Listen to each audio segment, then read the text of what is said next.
Well, when everyone left, and then Dre formed Death Row, and the whole thing happened with Suge wanting to get the sign off and everything else like that. Were you talking to Eazy during this time when there was sort of the tenseness between him, Suge, and Dre and so forth? I give you one thing, Mr. Vlad. I never discussed none of that. I never talked to him about it. Didn't want to know about it.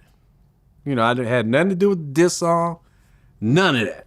So he just didn't tell me stuff. Just like he didn't tell me he had AIDS. He just didn't discuss it with me at all. Well, when I interviewed Albert Hughes, he talked about how when that beef started to really heat up, Eazy-E's mother's house got shot up. I never heard that. You never heard that? No. I mean, no, I never heard that. It could have happened, but I never heard it. Yeah, it's, Suge was Suge. You heard a lot of stories about Suge. I don't know. Have you ever met Suge yourself? Not my business. No? You never met him? I met him Okay. a couple of times. That was it. How was that? That was it. Don't know nothing. I don't want to know nothing. Never stuck my nose in. Nah. Hey, that's grown folks' business. When you heard the comment about the whole injecting with AIDS thing, which Suge is kind of doubling down on now and so forth. I mean, I think somebody told me about it. I'm like, I said it doesn't matter because he's dead. He ain't coming back. So, ain't got nothing to do with me. I don't know nothing about it. Don't want to know. Well, BG Knockout, he said that Eazy-E had a fortune that he left to his kids, but his kids can't actually touch a lot of it. I don't know nothing. Mr. Vlad, you just don't understand. I kept my nose out of everything. Yeah. Nobody told me nothing.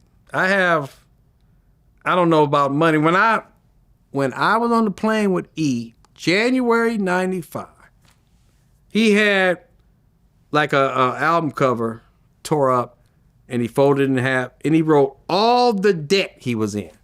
This is January 95. All the debt. And it was $1 million in debt. That's paying for people's apartments and studios. Because he would have rappers he'd buy apartment, get apartment for them, have them in the studio, just making songs. I don't know whatever happened to him.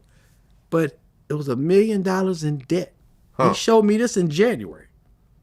To me, the label was broke. But I'm quite sure once they went through the court and all that, whatever happened, I don't know. But at that time, the label was broke. I mean, I don't know if the label was broke, but he was $1 million in debt. And remember, this is 95. That million is 5 million or 10 million. Well, right, but wasn't Bone Thugs bringing money into the label at that point? Because they were going multi-platinum. But they wasn't multi-platinum then. They wasn't multi-platinum. They went, I'm trying to see, was E alive when they went gold? Maybe they went gold or platinum, maybe. Because they came out in 94. Well, okay. Creeping on a Come Up eventually went 4 times platinum. Yeah, eventually. Okay. But not in E's days. When did that album come out? All right, I see what you're saying. So it debuted at number 12 on the the Billboard charts. Yeah.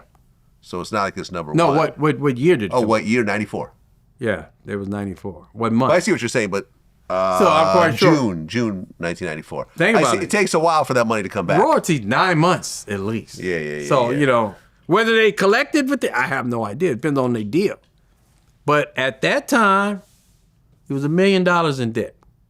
At that time. I didn't say he didn't have the $1 million to pay it, but he was $1 million in debt. That I know for a fact. I seen it with my own eyes.